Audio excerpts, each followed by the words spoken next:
পাপ যেগুলো আমরা জানি সমাজের মধ্যে কি হারে হচ্ছে, কি পরিমাণে হচ্ছে, আমাদের সবার জানা আছে, আমরা সবাই জানছি। এবং এ কথা মেনে নিতে হবে যে মহান আল্লাহ সুবহানাহু ওয়া তাআলা আমাদের শরীরের মধ্যে একটি অংশ সৃষ্টি করেছেন যাকে আমরা হৃদয় বলি, অন্তর। যদি আমরা রিসার্চের ব্যাপারে শুনি তো আপনাদেরও হয়তো জানা যে মানুষের শরীরের সম্পূর্ণ আকার আকৃতি, পুরো গঠন মায়ের পেটে হওয়ার পূর্বেই এই হার্ট, এই হৃদয় সৃষ্টি করা হয় এবং হার্টবিট, ওই হৃদয়ের যে হৃৎপিণ্ডর যে চলাচল সেটা শুরু হয়ে যায়। মহান আল্লাহ সুবহানাহু ওয়া তাআলা সৃষ্টি করেছেন তাকে স্মরণ, এই অন্তরের মধ্যে মহান আল্লাহ সুবহানাহু ওয়া তাআলার ভালোবাসা থাকতে হবে। এই অন্তর দিয়ে মহান আল্লাহ তাআলাকে স্মরণ করতে হবে, তাহলেই এই অন্তর শান্তি পাবে।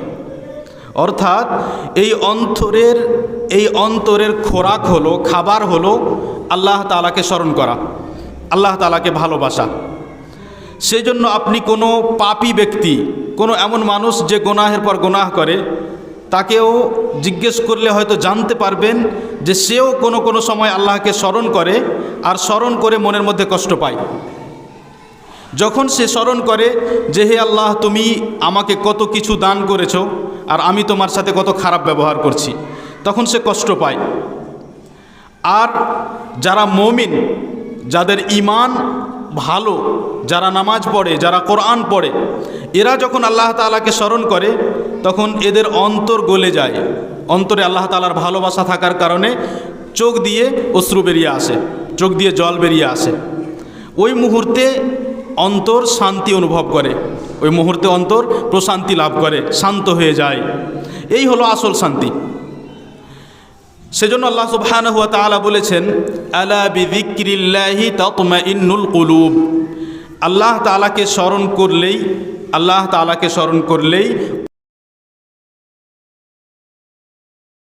আল্লাহ তাআলাকে স্মরণ করা এক তো হলো যে আপনি আল্লাহ তাআলার কথা মনে করলেন মনের মধ্যে, যেটা আমরা সবাই বুঝতে পারছি যে কিভাবে আল্লাহ তাআলাকে মনে করব। দ্বিতীয়, যত আপনি নেকির কাজ করছেন সেই কাজ আবশ্যক হোক, মানে আপনাকে করতেই হবে, যেমন নামাজ আদায় করা, রোজা রাখা, কিংবা সেই কাজ মুস্তাহাব অর্থাৎ সুন্নাত কাজ, যেই কাজ না করলে গুনাহ হবে না কিন্তু করলে নেকি হবে, এই ধরনের কাজ বা আবশ্যক যেটা বললাম যেমন নামাজ, রোজা, এই সমস্ত কাজ করাও আল্লাহ তাআলাকে স্মরণ করার অন্তর্ভুক্ত, আল্লাহ তাআলাকে স্মরণ করার মধ্যে পড়ে। এবং আল্লাহ রাব্বুল আলামিনকে যেই জিনিসগুলোর মাধ্যমে স্মরণ করা যায় তার মধ্যে বড় একটি জিনিস হলো আল্লাহ তাআলার কথা। আল্লাহ তাআলার কথা, যেই কথা আমাদের কাছে আছে সেটির নাম হলো আল কোরআনুল কারীম। কোরআনে কারীম আল্লাহ সুবহানাহু ওয়া তাআলার কথা, আল্লাহ তাআলার কালাম, আল্লাহ তাআলার কথা। এই কথার মাধ্যমে, এই কথা পড়লে, আল্লাহ তাআলার এই কোরআন পড়লে মনের মধ্যে শান্তি পাওয়া যাবে। কিন্তু যদি এই হৃদয়, এই মন আল্লাহ রাব্বুল আলামিনকে স্মরণ না করে তাহলে এই মন শান্তি পাবে না। এবার দেখুন ওই মানুষদের অবস্থা যারা সকাল থেকে নিয়ে সন্ধ্যা পর্যন্ত কখনো আল্লাহ তাআলাকে স্মরণই করে না। যাদের সকাল যখন হয় তখন তারা বলে না আলহামদুলিল্লাহিল্লাযী, তারপরে যে দোয়া আছে ঘুম থেকে ওঠার, ওই দোয়া পড়ে না।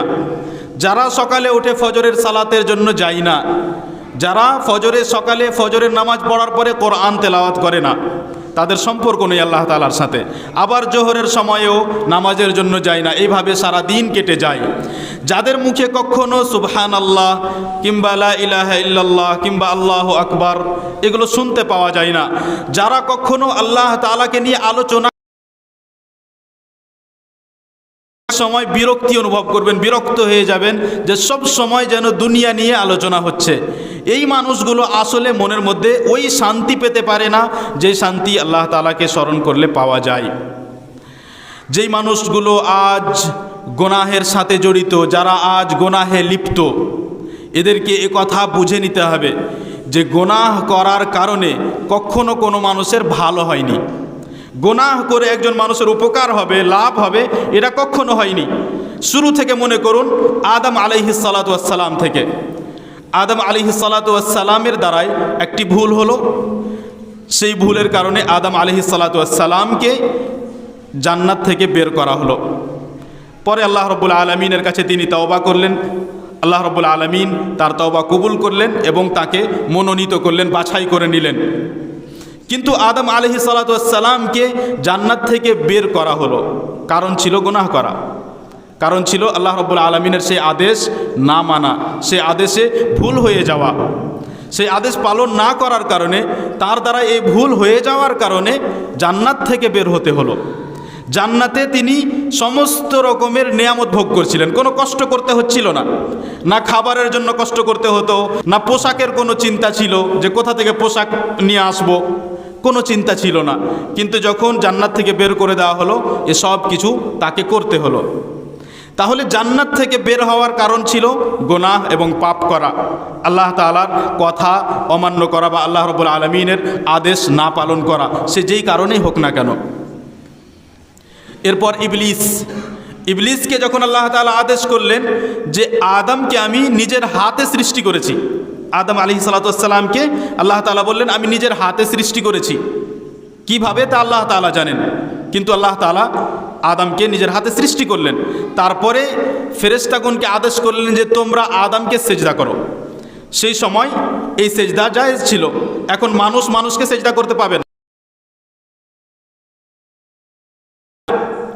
নবী সাল্লাল্লাহু আলাইহি ওয়াসাল্লাম এ সম্পর্কে স্ত্রীর কথা উল্লেখ করেছেন যে আমি যদি কাউকে অনুমতি দিতাম যে সে কোনো মানুষকে সেজদা করবে, তো সে হলো স্ত্রী। আমি স্ত্রীকে আদেশ করতাম যে সে তার স্বামীকে সেজদা করবে, কিন্তু এই অনুমতি দেওয়া হয়নি। সেজন্য কোনো মানুষকে সেজদা করবে না। কিন্তু যখন আদম আলাইহিস সালাতু ওয়াস সালামের জন্য সেজদার আদেশ হলো, তখন একজন সেজদা করলো না, যার নাম ইবলিস। এবং ইবলিসের ব্যাপারে সঠিক কথা হলো যে ইবলিস জিনদের একজন ছিল, জিন্নি ছিল।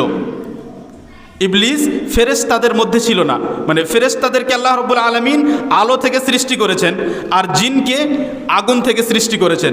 তো ইবলিস ছিল জিনদের একজন, এটি সঠিক মত। আলেম ওলামায়ের কেরামের এক একটু মতভেদ আছে সম্পর্কে। জিনদের মধ্য থেকে ইবলিস যখন এই কথা অমান্য করলো যে আমি সেজদা করব না, তখন তার শাস্তি কি হলো? তাকে সাথে ছিল ওই সম্মান ও মর্যাদা হতে বের করা হলো।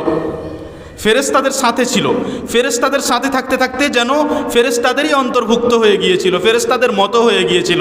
এবং যখন আল্লাহ রাব্বুল আলামিন ফেরেশতাকে আদেশ করলেন, তখন এই আদেশে ইবলিসও চলে আসলো, যেহেতু ওদের মতোই হয়ে গিয়েছিল। এটি একটি এর বিশ্লেষণ। তো ইবলিসকে ওই মর্যাদা, ওই সম্মান থেকে বের করে দেওয়া হলো, বিতাড়িত করে দেওয়া হলো। এবং কেমনভাবে বিতাড়িত করা হলো? যে আমরা যখনই কোরআনে কারীম তেলাওয়াত করব তখন বলবো আউযু বিল্লাহি মিনাশ শাইতানির রাজিম, বিতাড়িত সেই শয়তান হতে হে আল্লাহ তোমার আশ্রয় চাই। রব্বুল আলামিন সামুদ বলে এক জাতির কথা উল্লেখ করেছেন, সামুদ জাতির নাম। এই সামুদ জাতির কাছে আল্লাহ রব্বুল আলামিন একজন নবী পাঠিয়েছিলেন, যার নাম সালেহ আলাইহিস সালাতু ওয়াস সালাম। সালেহ আলাইহিস সালাতু ওয়াস সালাম তাদেরকে যত রকমের আদেশ করলেন, সেই আদেশের নির্যাস হলো যে তোমরা আল্লাহর ইবাদত করো এবং গুনাহের কাজ থেকে দূরে থাকো, একমাত্র আল্লাহর ইবাদত করো। তারা করলো না। তখন তাদেরকে, এই জাতিকে, সামুদ জাতিকে আল্লাহ তাআলা ধ্বংস করলেন বিকট আওয়াজের মাধ্যমে। বিকট আওয়াজ, এমন এক আওয়াজ আসলো যে আওয়াজের কারণে, যে আওয়াজ শুনে তারা সহ্য না করতে পেরে ধ্বংস হয়ে গেল। তেমনি আরেকটি জাতির নাম আদ, যে তুমি রবের ইবাদত করো, আল্লাহ তাআলার ইবাদত করো।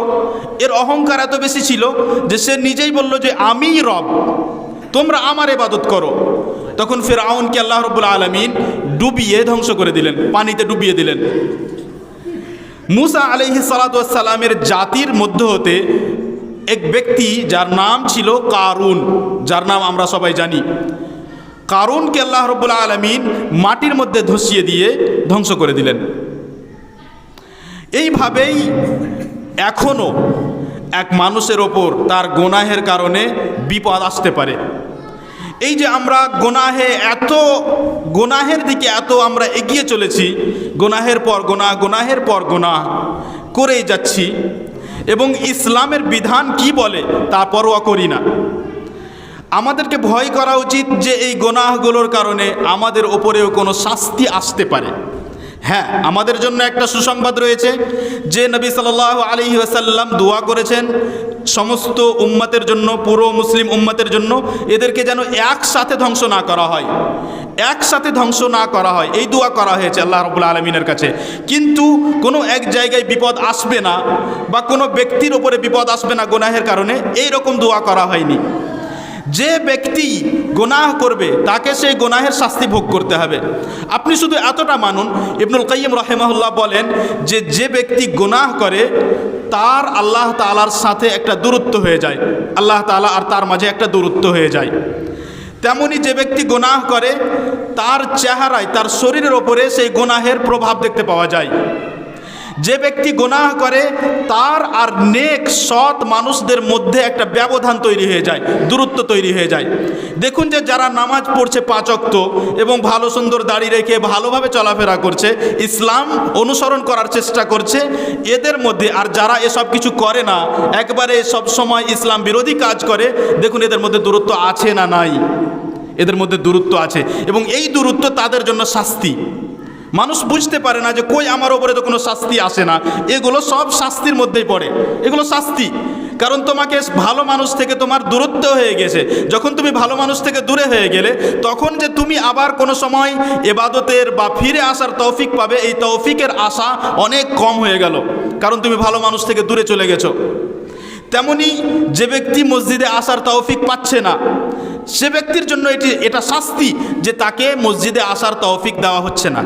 আপনি ভাবুন যে একই গ্রামের মানুষ, একই এলাকার মানুষ, একই জনপদে তার অবস্থান, একই জায়গায় থাকে, হতে পারে একই বাড়িতেই থাকে, একজন ফজরের সালাতেও আসে, অন্যান্য নামাজেও আসে, কোরআনও তেলাওয়াত করে, বরং তার মধ্যে এত ইসলামের প্রতি এত ভালোবাসা, আল্লাহ তাআলার প্রতি এত ভালোবাসা যে পয়সা হলেই আমি উমরা করতে যাব, আরও হলে হজ করতে যাব, তাহলে সব সময় সে নেকির কাজের জন্য চেষ্টা করতেই আছে। আরেকজন মানুষ কোনো কিছুর তৌফিক পাচ্ছে না, শুধু 5 ওয়াক্ত নামাজের জন্য তৌফিক পাচ্ছে না, তার মানে ওই ব্যক্তির জন্য এটা শাস্তি। সে একরকম শাস্তি ভোগ করছে অথচ সে অনুভব করতে হয়তো পারে না। নবী সাল্লাল্লাহু আলাইহি ওয়াসাল্লাম বলেন, সহিহ বুখারীতে বর্ণিত আবু হুরায়রা রাদিয়াল্লাহু আনহু হতে, কুল্লু উম্মতি মুআফা ইল্লাল মুজাহিরিন, আমার উম্মতের সমস্ত ব্যক্তি আফিয়াতে থাকবে, নিরাপত্তায় থাকবে, সবাই নিরাপত্তায় থাকবে, অর্থাৎ তাদের ক্ষতি হবে না। শুধু ক্ষতি হবে তাদের নিরাপত্তা হারিয়ে যাবে, তাদের আফিয়াত হারিয়ে যাবে যারা প্রকাশ্যে গুনাহ করবে। যারা প্রকাশ্যে গুনাহ করবে এর এক অর্থ হলো যে যারা মানুষের সামনে, মানুষের চোখের সামনে গুনাহ করছে, দোকানে টিভি লাগিয়ে দিয়ে, দোকানে গান বাজনা বাজিয়ে, কিংবা রাস্তায় রাস্তায়, কিংবা আরও অন্য কোনো রকমভাবে প্রকাশ্যে গুনাহ করে বেড়াচ্ছে, নেশা করছে প্রকাশ্যে সবার সামনে। আর দ্বিতীয় দিক হলো যারা প্রকাশ্যে গুনাহ করে না, মানুষের সামনে গুনাহ করে না, যেমন রাত্রিবেলায় অন্ধকারে একা একা রুমের মধ্যে গুনাহ করে, কিন্তু সকালে যখন বন্ধুদের সাথে দেখা হয় তখন ওই বন্ধুদের সাথে আলোচনা করে যে আমি আজ রাত্রে এটা এটা করেছি, আমি আজকে অমুক জায়গায় গিয়েছিলাম এবং এই কাজ করে এসেছি। যেগুলো নোংরা কাজ, যেগুলো এখন বলা যাবে না, উচ্চারণ করা যাবে না, ভালো মানুষ মুখে উচ্চারণ করতে পারবে না, এই ধরনের নোংরা কাজ, জঘন্য কাজ, এগুলো করে এসে বন্ধুদের সামনে বলে, পেশ করে। যেই মানুষগুলো নিজের বন্ধুদের সাথে, যেই যুবকরা নিজের বন্ধুদের সাথে নিজের গুনাহের কথা, পাপের কথা, ওই জঘন্য নোংরা কথাগুলো আলোচনা করে, এদের মধ্যে সবচেয়ে নিকৃষ্ট হলো তারা যারা এই কাজ করে, এইভাবে বর্ণনা করে ইসলামের উপহাস করার জন্য। আমি ইসলামকে পরোয়া করি না, আমি আল্লাহ তাআলার বিধানকে পরোয়া করি না, এই রকম মনোভাব নিয়ে যারা প্রকাশ করে, এরকম মনোভাব নিয়ে যে আমি ইসলামকে পরোয়া করি না, আমি আল্লাহ তাআলার পরোয়া করি না, এরকম মনোভাব নিয়ে যারা মানুষের সামনে, বন্ধুদের সামনে পেশ করে, ওই গুনাহের কথাগুলো বলে, এরা সব থেকে নিকৃষ্ট এই গ্রুপের মধ্যে। আর দ্বিতীয় এমন ব্যক্তি হতে পারে যে এরকম মনোভাব রাখে না যে সে আল্লাহ তাআলার পরোয়া করে না বা ইসলামকে সম্মান করে না বা ইসলামের উপহাস করে, এরকম মনোভাব রাখে না, কিন্তু তারপরেও সে এমন একজন ব্যক্তি যে সচেতন নয়, গুনাহ করে নিয়েছে, ঠিক আছে, তোমার গুনাহ হয়েছে, তুমি আর আল্লাহ তাআলা, আল্লাহ রাব্বুল আলামিন জানেন, তারপরে শুধু তুমি জানো আর কেউ জানে না। তখন তোমার কাজ হলো, তুমি যদি জ্ঞানী ব্যক্তি হও তাহলে তুমি সেই গুনাহের কথা স্মরণ করে আল্লাহ তাআলাকে স্মরণ করবে, হে আল্লাহ রাব্বুল আলামিন তুমি আমাকে ক্ষমা করো।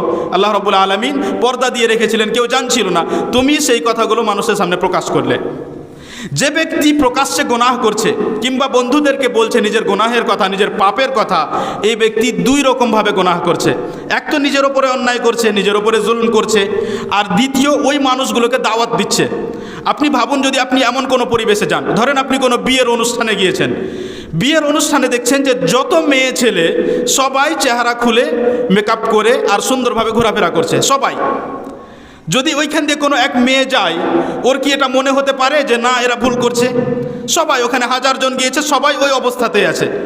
সেই মেয়ে মনে করবে না, যদি তার কাছে ইসলামের জ্ঞান মজবুত না হয়, মজবুতভাবে সে না জানে যে না আমাকে চেহারা ঢেকে আসতে হবে, আমাকে পর্দা করতেই হবে, পর্দা কোনো মতেই ছাড়া যাবে না, তাহলে সে মনে করবে যে সবাই যখন করছে, এরাও তো সবাই মুসলমান, সবাই যখন করছে তাহলে কি অসুবিধা আছে, ভাবতেই যাবে না সে, তাদের সাথে সাথে এও ওদের দলে চলে যাবে। তেমনি সবাই যদি নামাজের সময়, আজানের সময় দেখা যায় নিজের নিজের জায়গাতেই বসে আছে, গল্পতেই বসে আছে, নিজের কাজে ব্যস্ত হয়েই আছে, আপনার আশেপাশের সবাই একই রকম, কেউ যাচ্ছে না আজানের সময় নামাজের জন্য, তখন আপনিও ওই রকম হয়ে যেতে পারেন। তার মানে হলো যে যেই গুনাহগুলো প্রকাশ্যে করা হয়, সেই গুনাহগুলোর কারণে ওই ব্যক্তিদের যেমন ক্ষতি হয় যারা করে, তেমনি তাদের ক্ষতি হয় যারা তাদেরকে করতে দেখে। হয়তো একজন ওই গুনাহগুলো করতো না, কিন্তু আপনাকে দেখার কারণে, পরিবেশ দেখার কারণে, এই অবস্থা দেখার কারণে তার মনে হলো যে না, হয়তো বিষয়টা বড় ব্যাপার নয়। ধরেন আপনাকে বলা হলো যে নবী সাল্লাল্লাহু আলাইহি ওয়াসাল্লাম দাড়ি রাখার আদেশ করেছেন, যে দাড়ি রাখতে হবে, আপনি কাটতে পাবেন না, কিন্তু আপনি দেখছেন আশেপাশে সবাই কাটছে, তখন আপনার মনে হবে না বিষয়টা হয়তো অত জরুরি নয়, হয়তো এখানে কোনো না কোনো রকমের ছাড় আছে। আমি সাধারণত কাদের কথা বলছি? যারা সাধারণ মানুষ, আমি তালেবে ইলমদের কথা বলছি না, সাধারণ মানুষ। সাধারণ মানুষের অবস্থা হলো যে এরা অত ডিপ ইসলামকে বোঝে না, এত গভীরে গিয়ে ইসলামকে বোঝে না, তো তারা এটাই মনে করবে যে যখন সবাই কাটছে, সবাই যখন ছিলে রাখছে, তা হয়তো এতে কোনো সেরকম কোনো অসুবিধা নাই। এবার এর মধ্যে বড় বিপদ হলো যে অনেক সময় যাদের সম্পর্ক ইলমের সাথে আছে, ওদের মধ্যে কাউকে যদি এরকম দেখতে পাওয়া যায়, তখন আরও বড় বিপদ হয়ে যায়, তখন ওই যুবকদেরকে বোঝানো আরও মুশকিল হয়ে যায়। গুনাহ করলে সেই গুনাহের ক্ষতি আপনার ওপরে আসবেই। একটা ক্ষতি হলো যে আপনি নিজের ক্ষতি করলেন, নিজের ওপরে জুলম করলেন, অন্যায় করলেন, তার শাস্তি ভোগ করতে হবে। দ্বিতীয়, যে মানুষগুলোকে আপনি দাওয়াত দিলেন আপনার এই গুনাহের মাধ্যমে, যাদেরকে আপনি গুনাহের দিকে ডাকলেন, উৎসাহিত করলেন, তাদের গুনাহের অংশ আপনার মাথার ওপরে আসতে পারে। তেমনি সুনান ইবনে মাজায় বর্ণিত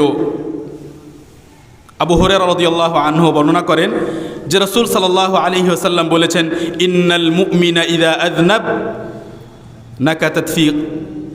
কানাত ফি কলবিহি নুকতাতুন সাউদা। যখন মুমিন গুনাহ করে তখন তার অন্তরে একটা কালো দাগ পড়ে যায়। যখন গুনাহ করলো তখন কালো দাগ পড়ে গেছে, আর এই গুনাহ যখন একের পর এক হতে থাকবে তখন এই কালো দাগ বাড়তে থাকবে। কালো দাগ বাড়তে বাড়তে পুরো ছেয়ে যাবে পুরো অন্তরের ওপর, তারপরে ঢেকে নেবে পুরো অন্তরকে, মরিচা লেগে যাওয়া লোহার মতো। যদি লোহায় মরিচা লেগে যায় সম্পূর্ণ, তাহলে ওই লোহা দ্বারা কাটা যাবে না, খুব ধারালো ছিল কিন্তু সম্পূর্ণ মরিচা লেগে গেছে, তো কাটতে অসুবিধা হবে, সেইভাবে কাটার কাজ তার দ্বারাই করা যাবে না। তেমনি অন্তরে গুনাহ করতে করতে করতে মরিচা লেগে যায়, তখন সেই অন্তরে আর ভালো কথা প্রবেশ করে না। এবং আমাদের সমাজের মূল যে অসুবিধা সেটা এটাই, গুনাহ এত বেশি হয়ে গেছে যে সেই গুনাহগুলোর কারণে যেন মরিচা পড়ে গেছে। আর এর সমাধান হলো যে আমাদেরকে এই ধরনের সভা বেশি বেশি করতে হবে। যারা আমরা উপস্থিত হচ্ছি, এরা তো উপস্থিত হচ্ছি আলহামদুলিল্লাহ, আল্লাহ তাআলা যেন আমাদের সকলকে তৌফিক দান করেন, কিন্তু যারা উপস্থিত হচ্ছে না, আমাদেরই সে বন্ধু হতে পারে, সে আমার ভাই হতে পারে, সে আমার বাবা হতে পারে, কোনো আত্মীয় হতে পারে। আমার চেষ্টা হবে যে আমি তার সামনে ইসলামের বিষয় হয়তো আলোচনা করলাম না, আমি তার সামনে কোনো বিধিবিধান পেশ করলাম না, কিন্তু আমি তাকে এতটা বলতে পারবো যে চল আজকে মসজিদে যাই, আজকে মসজিদে বসি, একটা প্রোগ্রাম আছে, কিছু কথা শুনে আসবো। আর এইভাবে এই সংখ্যাকে বাড়াতে হবে। এই সংখ্যা না বাড়লে ওই মানুষদের কাছে যারা এখানে উপস্থিতি হয় না, তাদের কাছে মেসেজ যাচ্ছে না। এবং অনলাইনে যেসব পরিশ্রম করা হচ্ছে, এই পরিশ্রম আমরাও করতে পারবো অনলাইনের মাধ্যমে। যারাই আমরা মোবাইল ব্যবহার করছি, যারাই আমরা ভালো কিছু মোবাইলের মধ্যে দেখি নির্ভরযোগ্য আলেম ওলামার কথা, ওই নির্ভরযোগ্য আলেম ওলামার কথা আপনি আপনার বন্ধুবান্ধবের কাছে পৌঁছান। যেহেতু এখানে নির্ভরযোগ্য আলেম ওলামার কথা আসলো, তো আপনি কিভাবে জানবেন যে নির্ভরযোগ্য আলেম ওলামা কে? এর উত্তর হলো যে যদি আপনি জানতে চান যে ভালো ডাক্তারকে, আপনি কি করবেন? আপনি আপনার ফর্মুলা ব্যবহার করুন, এটা একটা দিক। দ্বিতীয় দিক, যদি আমরা ইলমের দিক থেকে বলতে যাই যে আসলে নির্ভরযোগ্য আলেম জানার জন্য কি করতে হবে, তার উত্তর হলো যে নির্ভরযোগ্য আলেম যারা, তাদেরকে মানুষ এমনিতেই জানে। ওই নির্ভরযোগ্য আলেম ওলামার কাছে গিয়ে জিজ্ঞেস করতে হবে যে আমি কার কার কথা শুনতে পারি, এটা একটা দিক। কারণ কোন মানুষ আসলে আপনাকে হেদায়াতের কথা বলবে, কোন মানুষ আসলে ভালো কথা বলে, কার আসলে পদ্ধতি ঠিক আছে, কে আসলে সহি হাদিস অনুযায়ী কথা বলে, এই সব কথা ঠিক করবে আলেম ওলামা।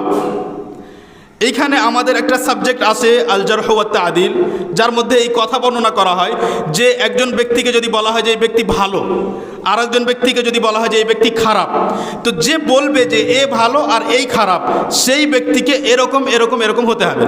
তার মধ্যে একটি শর্ত হলো যে সে ব্যক্তিকে জানতে হবে যে ভালোর মানদণ্ড কি, খারাপের মানদণ্ড কি, মানে কি করলে ওকে ভালো বলবো আর কি করলে ওকে খারাপ বলবো। তো ওইখান থেকে আমরা এ কথা নিতে পারি যে যখন আমি জানতে চাইবো যে নির্ভরযোগ্য আলেম ওলামা, এই যে বারবার এই শব্দ শুনছি যে নির্ভরযোগ্য আলেমদের কাছে জানতে হবে, কিভাবে জানবো? বড় একটা মুসিবত, বড় একটা বিপদ এই সময়ে, এই যুগে, যে আমি যখন মোবাইলে বক্তব্য শুনি বা আলোচনা শুনি, তখন কিন্তু আমি বাছাই করি না, আমি যার তার কথা শুনছি। সাধারণত আমি সাধারণ যুবকদের কথা বলি না, আমি তালেবে ইলমদেরও কথা বলছি। যেই তালেবে ইলমদের এখনও ইলম মজবুত হয়নি, এখন ওরা অত ভালোভাবে জ্ঞান অর্জন করতে পারেনি, ওদের মধ্যেও দেখা যায় যে যার তার কথা শুনছে, কারণ ও জানেই না যে আমি কার কথা শুনছি। সেই জন্য অত্যন্ত গুরুত্বপূর্ণ এই বিষয় যে আপনাকে আলেম ওলামার কাছ থেকে জানতে হবে। যদি আপনার এলাকায় থাকে বা অন্য কোনো জায়গায় থাকে, ফোনের মাধ্যমে যোগাযোগ করে, কিংবা যখন সাক্ষাৎ হবে তখন যোগাযোগ করে। এবং যদি আপনি 2জন 3জন আলেমের কথা জেনে নেন যে এদের আলোচনা শোনা যাবে এবং এদের আলোচনাতে কোনো বিভ্রান্তি পাওয়া যায় না, এরা সবাই সালাফি পদ্ধতি অনুযায়ী কথা বলে, এরা সবাই হাদিস অনুযায়ী কথা বলে, এরা সবাই কোরআন ও হাদিসের ভিত্তিতে কথা বলে, আলেম ওলামার কথার আলোকে কথা বলে, তো ওই ধরনের আলেমের যদি বক্তব্য আপনি শোনেন, তাহলে ইনশাআল্লাহ অসুবিধা হবে না। আর তারপরেও যখন সন্দেহ হবে, তখন আপনি যে আলেমদের সংস্পর্শে আছেন ওই আলেমদেরকে জিজ্ঞেস করবেন যে এই বিষয়ে আমি বুঝতে পারছিলাম না। এইভাবে আমাদেরকে এগিয়ে যেতে হবে। এক হলো সভার মাধ্যমে, আর দ্বিতীয় এই অনলাইন যে ব্যবস্থা আমাদের কাছে আছে, এই ব্যবস্থার মাধ্যমে। আর গুনাহ থেকে নিজেদেরকে দূরে সরিয়ে নিয়ে যেতে হবে। গুনাহ যখন হতে দেখা হচ্ছে, তখন ওই গুনাহ থেকে নিষেধ করতে হবে, বাধা দিতেই হবে। কিভাবে বাধা দেবেন? যে গুনাহগুলো সাধারণত আমাদের মধ্যে হচ্ছে, সেই গুনাহগুলোর ব্যাপারে আসলে প্রায় আমাদের সবার জানা। নেশা করার বিষয় হোক, কিংবা গান বাজনা হোক, কিংবা নামাজে উপস্থিত না হওয়া হোক, কিংবা মেয়ে ছেলের পর্দা না করার ব্যাপার হোক, কিংবা হারাম হালালের ব্যাপার হোক। হারাম হালাল রুজির বিষয়ে একটু জটিলতা হতে পারে, তখন হয়তো আলেম ওলামার কাছ থেকে আগে ঠিকভাবে জানবেন। যে যেমন উদাহরণস্বরূপ, যে পাতায় আসলে লিচুর বাগান কিনা যাবে না যাবে না, উদাহরণস্বরূপ। এটা একটা এমন মাসআলা নয় যে সে কথা বলতে পারবে, এতে মতভেদ আছে আলেমদের মধ্যে। তখন এই বিষয়ে আপনাকে যোগ্যতম আলেমের কাছে যেতে হবে আর সঠিক ফতোয়া নিতে হবে যে আসলে পাতায় লিচুর বাগান কিনা যাবে না যাবে না। তারপরে আপনি যখন স্পষ্ট জানলেন, তখন আপনি হয়তো কাউকে নিষেধ করতে পারবেন যে আমি এ সম্পর্কে অমুক আলেমকে জিজ্ঞেস করেছি এবং উনি বলেছেন যে এটা ঠিক নয়। তারপরে আপনি নিষেধ করবেন। এবং নিষেধ করার দ্বিতীয় শর্ত হলো যে আপনি যাকে নিষেধ করতে যাবেন তার ব্যাপারে জানবেন যে এই ব্যক্তি এই হারাম কাজ বা এই নিষিদ্ধ কাজ করেছে। আর তৃতীয় শর্ত হলো যে আপনি ফিতনার কথা খেয়াল রাখবেন, এমন না হয় নিষেধ করতে গিয়ে বড় ফিতনা হয়ে যায়। যদি আমরা আদেশ নিষেধ না করি, সভার মাধ্যমে, অনলাইন প্রচারের মাধ্যমে, কিংবা দেখা হলে বন্ধুবান্ধবকে বলার মাধ্যমে আদেশ নিষেধ যদি ছেড়ে দিই, ভালো কাজের আদেশ করছি না, মন্দ কাজ থেকে নিষেধ করছি না, তাহলে আমাদের কি অবস্থা হতে পারে? এমন হতে পারে যে আমাদের দোয়া কবুল হচ্ছে না। এ সম্পর্কে তিরমিজি রাহিমাহুল্লাহ জামে তিরমিজিতে বর্ণনা করেছেন। হুযায়ফা ইবনুল ইয়ামান রাদিয়াল্লাহু আনহু হতে তিনি বলেন যে রাসূল সাল্লাল্লাহু আলাইহি ওয়াসাল্লাম বলেছেন, লাতা'মুরুন্না বিল মা'রুফ ওয়া তানহাউন্না আনিল মুনকার আও লা ইউশিকান্নাল্লাহু আন ইয়াবআসা আলাইকুম ইকাবাম মিনহু সুম্মা তাদউনাহু ফালা ইউস্তাজাবু লাকুম। তোমরা অবশ্যই ভালো কাজের আদেশ করতে থাকবে, খারাপ কাজ থেকে নিষেধ করতে থাকবে। যদি এরকম না করো তাহলে হতে পারে যে অচিরেই আল্লাহ রব্বুল আলামিন নিকটেই, খুব কিছু দিনের মধ্যেই, খুব তাড়াতাড়ি আল্লাহ রব্বুল আলামিন তোমাদের ওপর এমন কোনো শাস্তি নাজিল করবেন যে তারপরে তোমরা আল্লাহ তাআলাকে ডাকবে আর তিনি তোমাদের দোয়া কবুল করবেন না, তোমাদের দোয়া কবুল করা হবে না। তাহলে এই শাস্তি কত মারাত্মক! যদি আমরা এইভাবে সব কিছু হতে দিই, যত যা কিছু হচ্ছে সব হতে দিচ্ছি, আমরা দেখছি মানুষ গুনাহের কাজ করে যাচ্ছে, হতে দিচ্ছি, কেউ নিষেধ করার লোক নেই। এই বিয়ে শাদিগুলোতে বেপর্দা হয়ে ঘুরে বেড়াচ্ছে, কেউ বলার লোক নেই। ওইখানে যেই জায়গাতে এই অনুষ্ঠান হচ্ছে সেইখানে গিয়ে একজন বলার মানুষ নেই যে এটা নিষিদ্ধ কাজ। এত জোরে গান বাজনা বাজছে যে এক গ্রাম অন্য গ্রামের আওয়াজ শুনতে পাচ্ছে, কেউ নিষেধ করার মানুষ নেই গিয়ে ওখানে সে গিয়ে নিষেধ করবে। সত্যি যদি আমরা চেষ্টা করি তো হতে পারে যে ওদেরকে নিষেধ করতে গেলে বা পাশে গিয়ে বোঝাতে গেলে বা আশেপাশের যারা আছে তারা যদি বোঝানোর কাজ করে, হতে পারে এই গুনাহের প্রবণতা ধীরে ধীরে কম হতে পারে। যদি আমরা এরকম না করি তাহলে ওই শাস্তি নেমে আসতে পারে যার কথা বললাম। এবং এ সম্পর্কে আরও কিছু হাদিস রয়েছে যাতে সাবধান করা হয়েছে যে তোমরা অবশ্যই গুনাহের কাজ থেকে বাধা দেবে। এবং গুনাহের কাজ থেকে বাধা দেওয়ার জন্য যে শর্তগুলো বললাম যে জানতে হবে, সে সমস্ত শর্তের খেয়াল রাখতে হবে। আমরা যেমন আপনাদের সকলকে দাওয়াত দিচ্ছি যে আমরা সবাই মিলে মানুষকে ভালো এবং সোজা রাস্তার দিকে নিয়ে আসব ইনশাআল্লাহ। সবাই মিলে যেন আমরা একসাথে জান্নাতে যেতে পারি। কেমন ভালো হবে যে বাবা, ছেলে, তার বোন, তার ভাই সবাই একসাথে জান্নাতে, কেমন হবে এটা?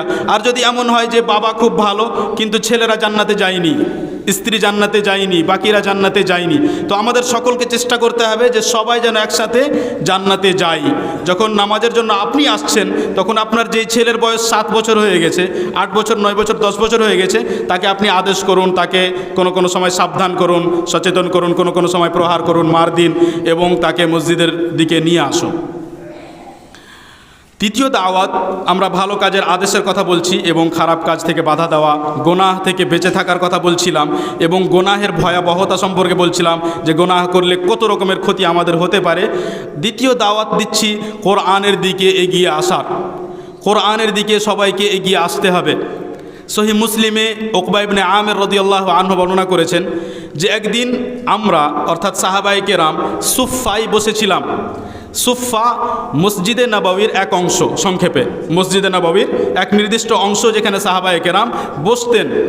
ওইখানে আমরা বসেছিলাম। নবী সাল্লাল্লাহু আলাইহি ওয়াসাল্লাম বাড়ি থেকে বেরিয়ে আমাদের কাছে আসলেন। তারপরে বললেন যে কে এমন আছো যে বুতহান কিংবা আকিক নামক বাজারে গিয়ে দুটি উট নিয়ে আসবে, মানে ওই বাজারে যাবে, বুতহান কিংবা আকিক নামক বাজারে যাবে আর তাকে দুটি উট দেওয়া হবে। তার কোনো গোনাহ হবে না, আত্মীয়তার সম্পর্ক বিচ্ছিন্ন হবে না, কোনো রকমের কোনো তার দ্বারাই কোনো গোনাহ হবে না এবং ওই উট তাকে দেওয়া হবে।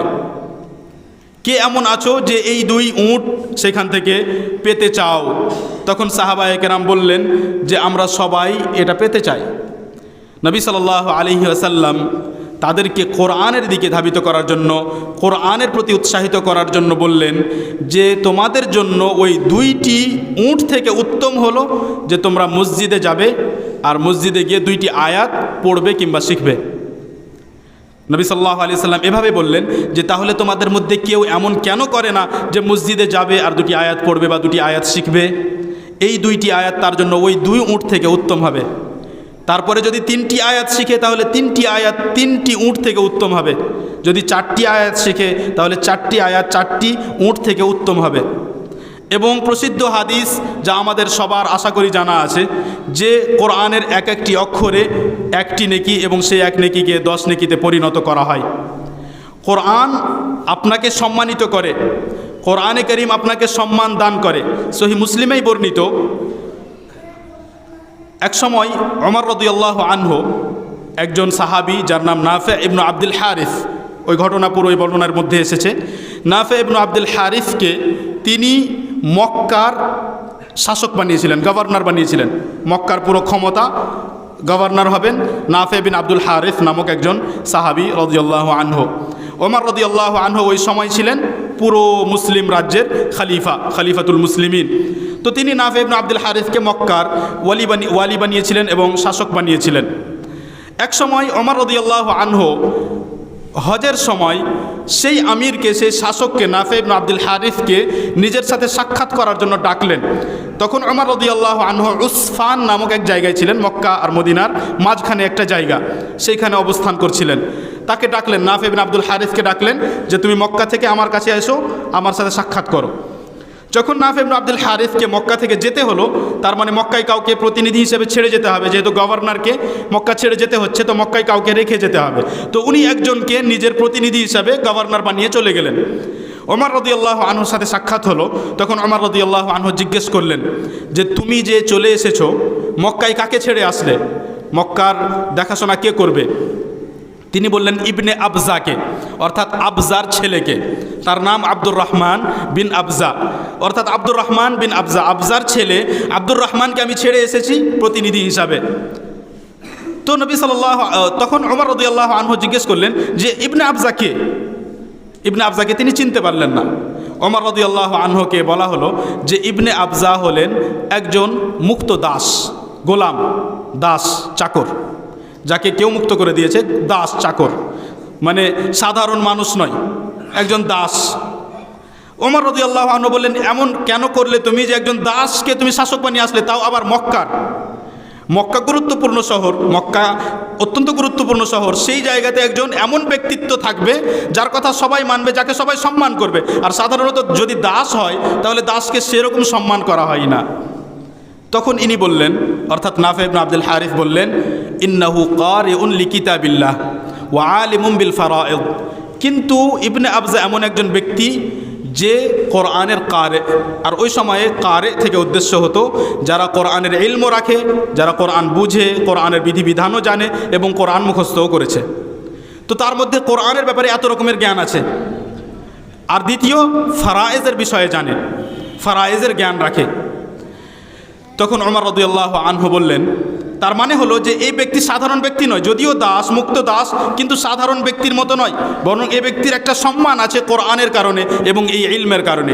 তখন তিনি বললেন যে তোমাদের নবী সাল্লাল্লাহু আলাইহি ওয়াসাল্লাম বলেছেন ইন্নাল্লাহা ইয়ারফাউ বিহাদাল কিতাবি আকওয়ামা ওয়া ইয়াদউ বিহি আখারিন। আল্লাহ রাব্বুল আলামিন এই কোরআনের মাধ্যমে কিছু মানুষকে উন্নত করেন, কিছু মানুষের সম্মান বৃদ্ধি করেন, আর কিছু মানুষের অবনতি হয় এই কোরআনে কারীমকে ছেড়ে দেওয়ার কারণে। কোরআনে কারীমকে আঁকড়ে ধরলে সম্মান বৃদ্ধি হবে। যে সময়ে রাজত্ব করেছেন মুসলিম শাসকরা, সেই সময় তারা কোরআনকে আঁকড়ে ধরেছিলেন, তারা কোরআনে কারীমের বিধিবিধান অনুযায়ী জীবনযাপন করতেন। এবং আজকে অপমানিত হওয়ার কারণ কোরআনে কারীমের দিন, কোরআনে কারীমের শিক্ষা হতে আমাদের দূরে সরে যাওয়া।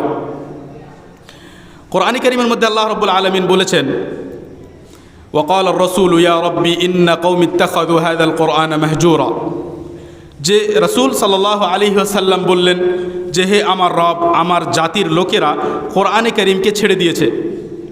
এবং সেই সময়ে তিনি কাফেরদের ব্যাপারে বলেছিলেন, মুশরিক কাফেরদের ব্যাপারে, যারা কোরআন শুনতো না। যখন নবী সাল্লাল্লাহু আলাইহি ওয়াসাল্লাম কোরআন শোনাতেন তখন তারা বলতো যে এখানে কোনো চিৎকার করো, কোনো আওয়াজ করো, ডিস্টার্ব করো, যাতে কোরআন শোনা না যায়।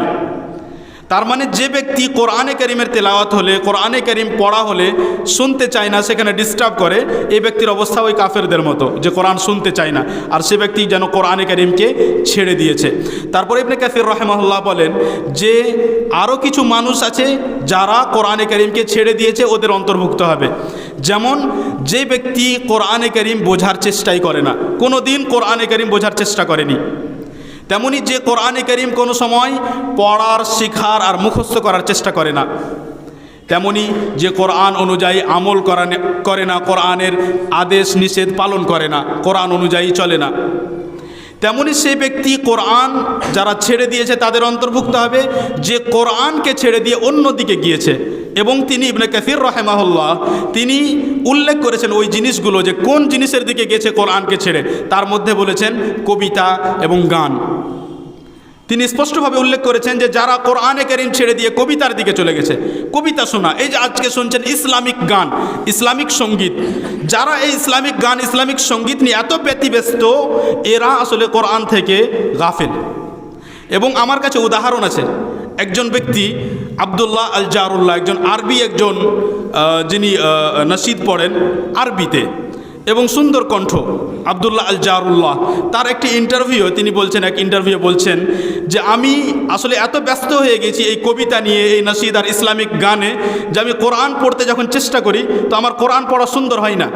অথচ তার কণ্ঠ এত সুন্দর, কণ্ঠ এত ভালো, এত সুন্দরভাবে কবিতা পড়ে, কিন্তু এত ব্যস্ত হয়ে গেছে, এত এই দিকে চলে গেছে যে কোরআন সুন্দরভাবে পড়তে পারে না, নিজে স্বীকার করছে। তাহলে ওর ক্ষতি আছে। তার মানে এত বেশি এই দিকে যাওয়া যাবে না। মাঝে মধ্যে এক একজন হয়তো শুনিয়ে দিল, মাঝে মধ্যে কেউ কবিতা পড়ে দিল, তার অনুমতি আছে যদি ওই কবিতার মধ্যে কোনো খারাপ কথা না থাকে, নবী সাল্লাল্লাহু আলাইহি সাল্লামের সামনে পড়া হয়েছে। কিন্তু ওতে এত ব্যস্ত হওয়া যাবে না যে আপনি ওর কারণে কোরআন ভালোবাসছেন না। আমি নিজে দেখেছি তালেবে ইলমদের মধ্যে যে কোরআনের তেলাওয়াত যখন শুরু করা হলো, কিছুক্ষণ শুনলো, ওই কারিকে চেঞ্জ করে দ্বিতীয় কারির তেলাওয়াত শুনতে শুরু করলো, তারও ভালো লাগছে না, আর এক কারির তেলাওয়াত শুনতে শুরু করলো। এভাবে করতে করতে দেখা যাচ্ছে আর কারোই তেলাওয়াত ভালো লাগে না, তখন শুরু হলো কবিতা, শের ও শায়েরি, তখন শুরু হলো ইসলামিক গান, আর এখানে কোনো বিরক্তি নাই। যখন ইসলামিক গান শুরু হয়ে গেল তখন আর কোনো বিরক্তি হচ্ছে না। এই ধরনের মানুষগুলোর অবস্থা কি হতে পারে? যদি আমরা ইবনে কাসির রাহিমাহুল্লাহর এই কথাকে নিই যে যারাই কোরআনকে ছেড়ে দিয়ে অন্যদিকে চলে গেছে, কবিতার দিকে, গানের দিকে, এমনি কথাবার্তার দিকে, ফালতু কথার দিকে, এরা সবাই কোরআনকে ছেড়ে দেওয়ার অন্তর্ভুক্ত হতে পারে। তাহলে কত মারাত্মক বিষয়! এবং এটা অবশ্যই হতে পারে। এবং ইবনে কাসির রাহিমাহুল্লাহ এমন কোনো মানুষ নয় যে যার কথাকে আপনি শুনবেন আর এরকম হাওয়াতে বাতাসে উড়িয়ে দিবেন না। ইবনে কাসির একজন যোগ্যতম আলেম, যার কথা সামনে আসলে গ্রহণ করা হয়। তার মানে আমরা এইভাবে কোরআন থেকে দূরে সরে গেছি। যদি আমরা আমাদের পূর্বপুরুষদের অবস্থা দেখি, আমরা আজকে জানি যে আমরা কোরআনে কারীম যে তেলাওয়াত করি, এই কোরআনে কারীমের বর্ণনা রয়েছে। কিন্তু আশ্চর্য করবেন, আমি একজন হাফেজকে জিজ্ঞেস করলাম যে হিফজের ছাত্রদেরকে পড়ানোর জন্য আসলো, জিজ্ঞেস করলাম যে আমরা যেই বর্ণনা অনুযায়ী কোরআন পড়ি তার নাম কি? বলতে পারলেন না। আমরা কোরআনে কারীম তেলাওয়াত করি হাফস আন আসিম হতে, অর্থাৎ আসিম রাহিমাহুল্লাহ একজন কারি ছিলেন, তার কেরাতের যিনি বর্ণনা করেছেন তার ছাত্র হাফস, তার বর্ণনা অনুযায়ী আমরা কোরআন তেলাওয়াত করি। যখন আপনারা দেখবেন যে এই কোরআনে কারীমের খেদমত, এই কোরআনে কারীমের সেবা সাহাবায়ে কেরামের মধ্যে যারা সব থেকে বেশি করেছেন, তাদের মধ্যে একজনের নাম আছে উসমান বিন আফফান রাদিয়াল্লাহু আনহু। উসমান বিন আফফান রাদিয়াল্লাহু আনহু কোরআনে কারীমকে এত ভালোবাসতেন যে তার দ্বারাই এই কাজ সম্পন্ন হয়েছে। তিনি কোরআনে কারীমের, সম্পূর্ণ কোরআনে কারীমের হেফাজতের দায়িত্ব নিয়েছিলেন। পুরো বিশ্বে এক সময় ছিল যখন মানুষের কাছে ঘরে ঘরে কোরআন ছিল না, ঘরে ঘরে সবার কাছে কোরআন ছিল না, এবং কোরআনে কারীম পড়তে গিয়ে মানুষ ভুল করত। কেন? কারণ সেই সময় কোরআনের অক্ষরগুলোর ওপরে নোক্তা ছিল না, ফোঁটা দেওয়া আছে, সিনের ওপরে 3টি, তারপরে জিমের পেটে, এগুলো ছিল না, এবং জের জাবার পেশ জজমও ছিল না। তখন যারা অনারব, যারা আরবি মানুষ নয়, যারা আরবি ভাষা জানতো না, মুসলিম হয়েছে, তারা কোরআন পড়তে গিয়ে ভুল করত। আর এই কোরআনের ভুল অনেক বেশি হয়ে গিয়েছিল, যার জন্য একে অপরের সাথে লড়াইও হতো, মতভেদ হতো, কত ঝগড়া হতো। তখন উসমান বিন আফফান রাদিয়াল্লাহু আনহু বড় এক সেবা করেছিলেন, যে উসমান রাদিয়াল্লাহু আনহু কোরআনে কারীম লিপিবদ্ধ করিয়ে কিছু মূল যে প্রধান শহর, সে শহরগুলোতে পাঠিয়েছিলেন। এবং এই উসমান বিন আফফান রাদিয়াল্লাহু আনহু, যিনি তৃতীয় খলিফা রাসূল সাল্লাল্লাহু আলাইহি ওয়াসাল্লাম এর, তিনি বলতেন লাউ তাহুরাত কুলুবুকুম মা শাবিআত মিন কালামি রাব্বিকুম, যদি তোমাদের অন্তর পবিত্র হতো, যদি তোমাদের অন্তর পরিষ্কার হতো, তাহলে কখনো কোরআন অর্থাৎ তোমাদের রবের কালাম শুনে শুনে কিংবা পড়ে পড়ে বা তার কথা শুনে শুনে কখনো বিরক্ত হতো না। এমন হতো না যে তৃপ্ত হয়ে গেছে, মন ভরে গেছে, কখনো এরকম হতো না। যদি মন পরিষ্কার হতো যে কোরআনে আমার মন ভরে গেল, ভরতো না। তেলাওয়াত করতে করতেও মন ভরতো না, শুনতে শুনতেও মন ভরতো না, তা বুঝার ব্যাপারে চেষ্টা করতে করতেও মন ভরতো না, এবং আমল করতে করতেও মন ভরতো না, কোনো রকমভাবেই মন ভরতো না যদি তোমাদের অন্তর পরিষ্কার থাকতো।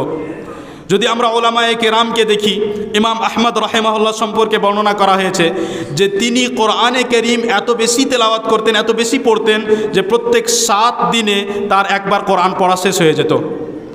7 দিনে তিনি কোরআন শেষ করতেন, অর্থাৎ 1 সপ্তাহে কোরআনে কারীম পড়া শেষ। ইবনে তাইমিয়া রাহিমাহুল্লাহ এমন একটা নাম যে যার নাম চলে আসলে বিরোধিতা করতে মানুষ ভয় করে, হাজারবার ভাবে যে এনার কথার আমি বিরোধিতা করব। ইবনে তাইমিয়া রাহিমাহুল্লাহর ব্যাপারে আমরা সবাই জানি বা যারা ইলমের সাথে জড়িত যে ইবনে তাইমিয়া রাহিমাহুল্লাহ এত কাজ করেছেন, এত খিদমত করেছেন ইসলামের, এত ইসলাম সম্পর্কে কথা বলেছেন এবং এত লিখেছেন যে বলা হয় তার ব্যাপারে যে এই কাজগুলো কোনো এক ব্যক্তির মনে হয় না যে একজন করতে পারে এত কাজ। কিন্তু ওই ইবনে তাইমিয়া রাহিমাহুল্লাহ যিনি এত খিদমত করলেন, তিনি শেষ বয়সে বলতেন, লাউ ইস্তাকবালতু মিন আমরি মাস্তাদবারত লাআফনাইতু উমরি ফি কিতাবিল্লাহ। যদি আমি আগে বুঝতাম যা পরে বুঝেছি, তাহলে আমার সম্পূর্ণ বয়স আমি কোরআনের জন্য দিয়ে দিতাম, পুরো বয়সকে। এমন কি নয় যে ইবনে তাইমিয়া রাহিমাহুল্লাহ কোরআনের সেবা করেছেন, এমন কি নয় যে তিনি কোরআন বোঝার চেষ্টা করেছেন এবং কোরআন বুঝতেন এবং কোরআনের বিধিবিধান নিয়ে আলোচনা করেছেন, কত করেছেন। কিন্তু তারপরেও তার মনে হতো যে যেন আমি কোরআনকে যথাযথ সময় দিইনি। এটা কখন বুঝতে পারা যাবে? যখন সত্যি আপনি কোরআনের কাছে আসবেন, আপনার মনে হবে যে কত সময় আমি নষ্ট করে দিয়েছি, আমি কোরআনকে সময় দিইনি। এই সব কথাগুলোর মধ্যে এবং এই ধরনের আরও কত উদাহরণ রয়েছে ওলামায়ে কেরামের মধ্যে যে তারা এইভাবে কোরআনে কারীম তেলাওয়াত করতেন, এত বেশি কোরআন পড়তেন এবং কোরআনকে এত বেশি ভালোবাসতেন। আজ আমরা যারা ইন্ডিয়ায়, তারা হয়তো এই পরিবেশ দেখতে পায় না, কিন্তু সৌদি আরবে এমন এমন পরিবেশ দেখতে পাওয়া যায় যে বয়স্ক ব্যক্তি কোরআন শিখছে, আলিফ বা তা সা পড়ছে, কায়দা পড়ছে। বয়স্ক ব্যক্তি কোনো রকমের চোখের সামনে ওই কায়দাকে ধরে আলিফ বা তা সা পড়ছে। এখন আমাদের যারা এখানে আছি মনে হয় না যে তাদের অবস্থা এরকম হয়ে গেছে। তাহলে আমরা কেন এই কোরআনের কাছে আসতে চাই না? কেন ওই চেষ্টা আমরা করতে চাই না? কেন এত বড় নিয়ামত থেকে আমরা এখনও দূরে বসে আছি? কোরআনের ব্যাপারে একটা উদাহরণ দিয়ে কথা শেষ করছি। ইব্রাহিম আল আখদার, ইমাম শেখ ইব্রাহিম আল আখদার, যিনি মসজিদে নববীর ইমাম ছিলেন, প্রাক্তন ইমাম ছিলেন।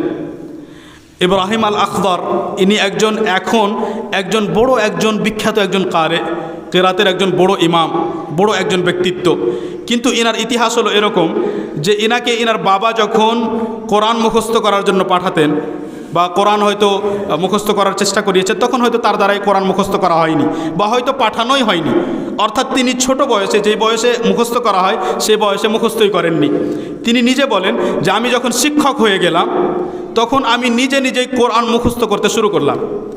শিক্ষক হয়ে গেছেন তখন কোরআন মুখস্থ করতে শুরু করেছেন এবং মুখস্থ করতে করতে কোরআন শেষ করেছেন। কোরআন শেষ করার পরে এত পরিশ্রম করেছেন কোরআনের ওপরে যে মসজিদে নববীর ইমাম হয়ে গেছেন। এবং মসজিদে নববীর ইমাম হওয়াই শুধু নয়, বরং এখন যারা কারি বিশ্বে, এদের মধ্যে কত বড় বড় কারি পাবেন যারা ওই ইব্রাহিম আল আখদার হাফিজাহুল্লাহর ছাত্র। আর এই ধরনের আরও অনেক উদাহরণ রয়েছে। এদের ব্যাপারে শোনার পর আমাদের মনের মধ্যে এই আবেগ আসা উচিত, এই আকাঙ্ক্ষা জাগা উচিত যে আমি কোরআন শিখব। অবশ্যই আমরা আপনাকে এটা বলছি না যে আপনাদের মধ্যে প্রত্যেকজনকে ইব্রাহিম আল আখদার হতে হবে, না, এটা মুশকিল এবং আল্লাহ তাআলা চাইলে সম্ভব, কিন্তু সাধারণত মুশকিল, সবার জন্য সম্ভব নয়। কিন্তু আমাদের কথা হলো এই যে এগিয়ে আসুন, কোরআন পড়তে শিখুন এবং কোরআনের সাথে নিজেকে যুক্ত করুন। এবং আল্লাহ রাব্বুল আলামিনের কাছে আশা করি যে এই কোরআনের সাথে যুক্ত হলে ইনশাআল্লাহ গুনাহের যত দিক আছে সেগুলো থেকে ইনশাআল্লাহ আস্তে আস্তে আপনি গুনাহের দিক থেকে দূরে সরে আসবেন। আপনি যখন কোরআনের মাধুর্য পেয়ে যাবেন তখন আপনাকে গুনাহ ভালো লাগবে না। গুনাহের এক শাস্তি এটাও ইবনুল কাইয়িম রাহিমাহুল্লাহ উল্লেখ করেন, একটা শাস্তি এটাও গুনাহের, যে মানুষ গুনাহ এমন অবস্থাতেও করে যখন সে গুনাহ করে আর মজা পাচ্ছে না, স্বাদ পাচ্ছে না, তারপরেও সে গুনাহ করে যাচ্ছে। কেন? কারণ ছাড়তে পারে না। অথচ সে ওই গুনাহ করে স্বাদ পাচ্ছে না। গুনাহ করার জন্য একজন কিছু না কিছু একটা মজা পায়, আনন্দ পায়, যদিও সাময়িক, তার কারণে সে গুনাহ করে, না হলে করতো না কেউ। কিন্তু এক পর্যায়ে গিয়ে সে আর গুনাহের স্বাদ পাচ্ছে না, তাকে ভালো লাগে না, সে ছাড়তে চাইছে কিন্তু ছাড়তে পারে না। এটাও গুনাহের একটা শাস্তি এবং এই গুনাহ থেকে দূরে আসতে হবে, কোরআনে কারীমের দিকে এগিয়ে আসতে হবে। আল্লাহ রাব্বুল আলামিন যেন আমাদের সকলকে তৌফিক দান করেন। ওয়া সাল্লাল্লাহু ওয়া সাল্লাম ওয়া বারাকা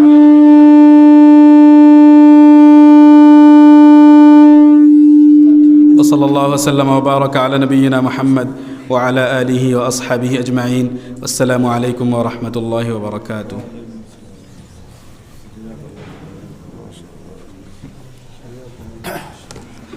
জাযাকাল্লাহ। আলহামদুলিল্লাহ, অনেক আমরা কোরআন হাদিস শুনলাম, শিক্ষা পারপাসে অনেক কথা শুনেছি। এবারে চলে যেন না, আমাদের যিনি সভাপতি ওনার কাছ থেকে 10 মিনিট শোনার পরেই আমরা সবার কাজ শেষ করব ইনশাআল্লাহ। আসেন সাহেব, রাত বেশি করব না।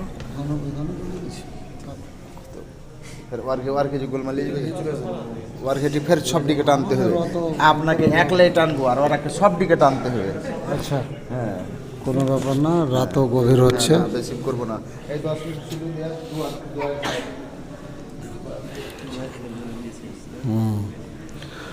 वो ज़माने में मुअज़्ज़ज़ थे मुसलमान होकर,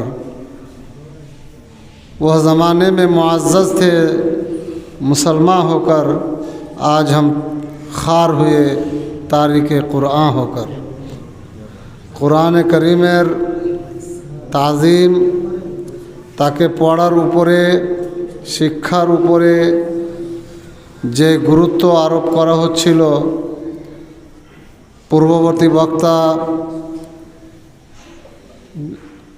मौलाना हसनुल बन्ना अल मदनी हाफिजाहुल्लाहर माध्यमे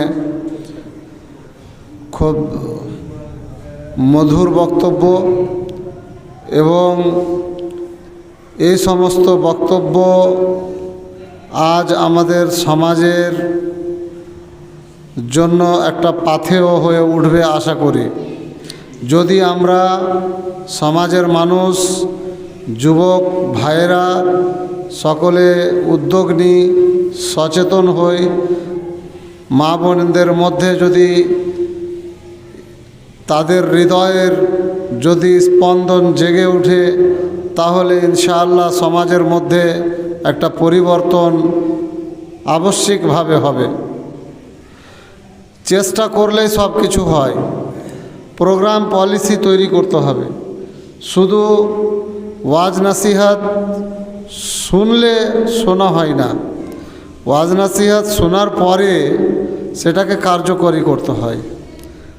কোরআন শিক্ষার যে কথা, তার যে গুরুত্ব, না পড়লে যে তার কি শাস্তি, সব কিছু আমরা শুনলাম। এবং তার আগে যে সমস্ত বক্তা মৌলানা আব্দুল মালিক মাদানী থেকে শুরু করে, আকরাম মাদানী থেকে শুরু করে, জামিল সাঈদ মাদানী থেকে শুরু করে অনেক ওলামায়ে কেরাম বহু মূল্যবান কথা সমাজের অবস্থাকেই তারা তুলে ধরেছেন। সমাজের যে অবনতি তাকে তারা এখানে ফোকাস করেছেন। কিন্তু যতক্ষণ আমরা নিজেরা পরিবর্তন না হতে শিখব, প্রোগ্রাম না তৈরি করব, ততক্ষণ আমরা কামিয়াব হতে পারবো না। কোরআন শিখতে হবে, তো শিক্ষার জন্য আমাদের ব্যবস্থা কি আছে? আমি আমাদের এক স্টাফ এবং মৌলানা হাসানুল বান্নারও টিচার, ওস্তাদ হবে মৌলানা আব্দুল ওয়ারিস আল মাদানী হাফিজাহুল্লাহ। তার বাড়ি উত্তরপ্রদেশ, কিন্তু চলে গেছেন কর্ণাটকে। তো সেখানে উনি এক মাদ্রাসায় পড়াতে গিয়েছিলেন। তারপরে ওনার কি মনে হলো, উনি খুব যোগ্য ব্যক্তি, হাদিস ইলমে হাদিসের উপরে খুব তার পাণ্ডিত্য আছে, এটা আমরা নিজে থেকে খুব কাছে থেকে দেখেছি।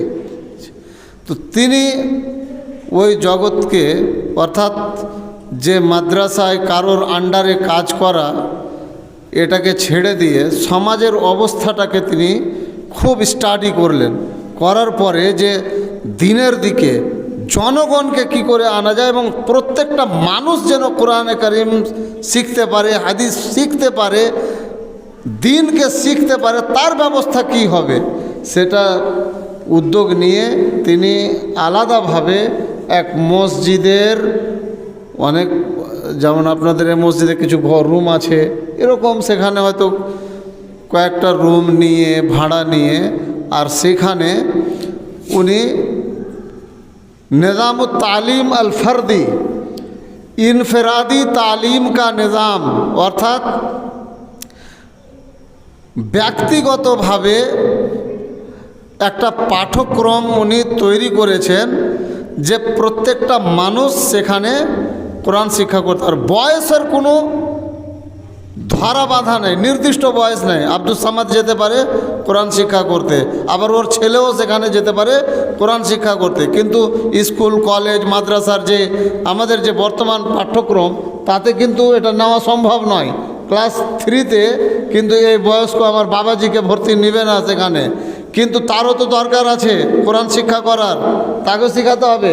তো এদেরকে স্টাডি করে তিনি এ ব্যবস্থা করেছেন যে ক্লাস যার যতদিন সম্ভব বিদেশি দেশি লোকাল সকলে সেখানে শিক্ষা করে এবং পুরো কামিয়াবির সাথে সফলতার সাথে তিনি সেই নিজের মিশনে এগিয়ে চলেছেন।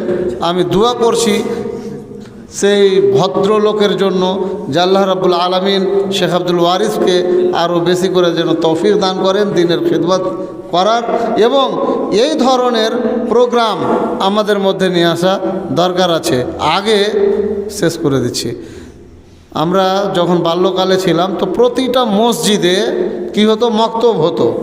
মক্তব মৌলানা সাহেব যিনি ইমাম থাকতেন তিনি পড়াতেন, সেখানে কায়দা বাগদাদি থেকে শুরু করে আম্মাপাড়া এবং কায়দা উর্দু, পহলি উর্দু, দুসরি উর্দু তো এবং দুয়া কিছু সব শিখিয়ে দিতেন, ফিকহে মোহাম্মদি পড়াতেন, কোরআন শিখাতেন। তো একই ইমাম একই মৌলানার কাছে ছাত্রর কোনো লিমিট ছিল না, যে আসতে পারে গ্রাম থেকে এসে পড়ে চলে যাবে, বয়সের কোনো ঠিক ছিল না। তো ঠিক সেই জিনিসটাই আজকে আমাদেরকে ফিরিয়ে নিয়ে আসতে হবে। শুধু মাদ্রাসার উপরে ডিপেন্ড করলে হবে না। মাদ্রাসায় ভর্তি করতে করে আসলেন ছেলেকে 2 ক্লাসে 240টা মাত্র ছাত্র, তার কোনো সেকশন ভাগ নাই। ক্লাসে টিচার গেল কারি নাজমে আলম সাহেব যখন রোল অ্যাটেন্ডেন্স প্রেজেন্ট করতে, তখন আধ ঘন্টা সময়, তো ওকে 240টা নাম পড়তে সময় লাগবে 1 ঘন্টা, ওই 2 ঘন্টা শুধু হাজিরি করতে সময় লাগবে, পড়া কী হবে? তো তার উপরে ডিপেন্ড করলে হবে না, আমাদেরকে নিজের কিছু ব্যবস্থা করে নিতে হবে। মৌলিক শিক্ষা দিতেই হবে, মক্তবটাকে জোরদার করে চালু করেন, ইনশাআল্লাহ কোরআন শিক্ষার একটা আসর জমবে এবং আশা করি যে সমাজের উন্নয়ন হবে। কোরআন শিখতেই হবে, এর মধ্যেই কামিয়াবি রয়েছে ইনশাআল্লাহুল আজিজ। এবং আরও যে সমস্ত কথা আলোচনা হলো আমর বিল মারুফের উপরে, নাহি আনিল মুনকারের উপরে, সেগুলো আমাদের কি করতে হবে, লক্ষ্য রাখতে হবে, মাথায় রাখতে হবে। আমর বিল মারুফ করতে হবে এবং নাহি আনিল মুনকার থেকে নাহি আনিল মুনকারের ফারিজা আঞ্জাম দিতে হবে। তাহলে আমাদের সমাজ দুর্নীতি মুক্ত হবে, দুর্নীতি থেকে দূরে সরবে। আল্লাহ রাব্বুল আলামিনের কাছে আমি তৌফিক চেয়ে আজকের এই সভার যতজন উপস্থিতি সকলকে ধন্যবাদ এবং স্বাগত জানিয়ে এখান থেকে এই সভার সমাপ্তি ঘোষণা করছি। আকুলু লাকুম কওলি হাদা ওয়া আস্তাগফিরুল্লাহ লি ওয়া লাকুম ওয়া লিসাইরিল মুসলিমিন ফাস্তাগফিরুহু ইন্নাহু সামিউন করিব। সুবহানাকা আল্লাহুম্মা ওয়া বিহামদিক আশহাদু আল লা ইলাহা ইল্লা আনত আস্তাগফিরুকা ওয়া আতুবু ইলাইক।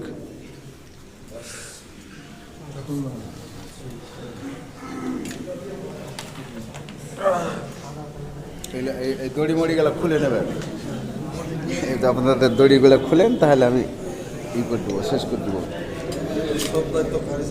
হ্যাঁ, তাই কারি সাহেব ছেড়ে পালিয়ে যাবে, দেখে নেবেন।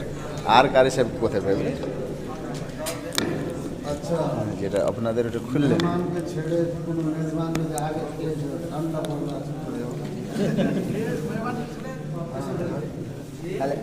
তাহলে আমাকে বাদ দিয়ে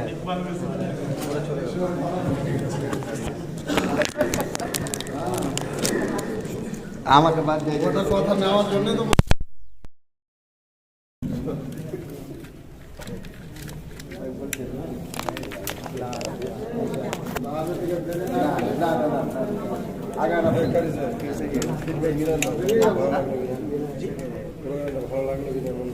আরে ভাই বলছি এখানে দাঁড়ান না।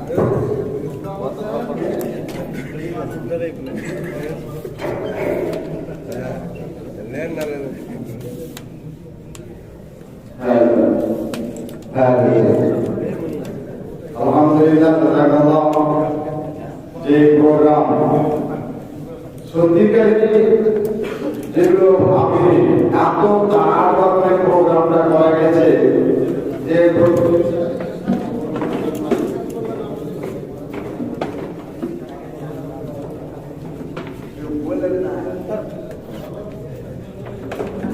আগামী মঙ্গলবার কালিয়াচক নিউ মার্কেট জামে মসজিদ সভাপতিত্ব করবেন জনাব মাওলানা ইসরাইল সাহেব। সভাপতিত্বের আসন গ্রহণ করিবেন মাওলানা নুরুল আলম সাহেব এবং বক্তব্য রাখবেন হাসানুল বান্দা সাহেব। আরো আদার্স থাকবেন ইনশাআল্লাহ। তবে আজকে যে আমরা প্রোগ্রামটা করেছি কোরআন হাদিসের, আলহামদুলিল্লাহ খুব ভালো লাগলো। প্রথমে একটু ছেলেগুলি হয়েছে মনে হয়, মানে নতুন তো আবার যখন পুরাতন হয়ে যাবে তার অভিজ্ঞতাটা আরো বেড়ে যাবে, অভিজ্ঞতাটা আরো বাড়বে। একটি বাচ্চা ছেলে আমরা হয়তো বুঝতে পারিনি, আর আমাকে আগে বললে একটু তাড়াহুড়ো হতো না, কিন্তু তাড়াহুড়োটা হয়ে গেছে। একটি বাচ্চা ছেলে হাফেজ একবার কদিনকার ছেলে কন্ট্রোল করতে, তবে আলহামদুলিল্লাহ খুবই হয়েছে, খুবই করেছে। আরো দোয়া করবো আল্লাহর কাছে রব্বুল আলামিন যেন আমাদের এই মনোবলটাকে বাড়িয়ে দিয়ে দিনের কাজ, দিন দুনিয়া, কিন্তু বিশেষ করে এই দুনিয়া নিয়ে পড়ে আছে যে অনেকটা আমরা পিছিয়ে গেলাম। অনেক শিক্ষার পাশে অনেকগুলো কথা হয়েছে যে বাচ্চাদেরকে আগে বাড়িয়ে দিয়ে দিতে হবে, শিক্ষা অবশ্যই দিতে হবে। কোরআনের শিক্ষা, কোরআনের যদি শিক্ষা থাকে তার দ্বারা কোনোদিন অন্যায় হতে পারে না। যদি হয় নামাজি হতে হবে, নামাজি যদি হয় তার দ্বারা খারাপ কাজ, অন্যায় কাজ, অশ্লীল ভাষা বের হতে পারে না। আমি আল্লাহর কাছে দোয়া করব যেন আমাদেরকে আবার পুনরায় এরকম প্রোগ্রাম করা তৌফিক দান করেন। আল্লাহু আমিন। আসসালামু আলাইকুম ওয়া রাহমাতুল্লাহি ওয়া বারাকাতুহু।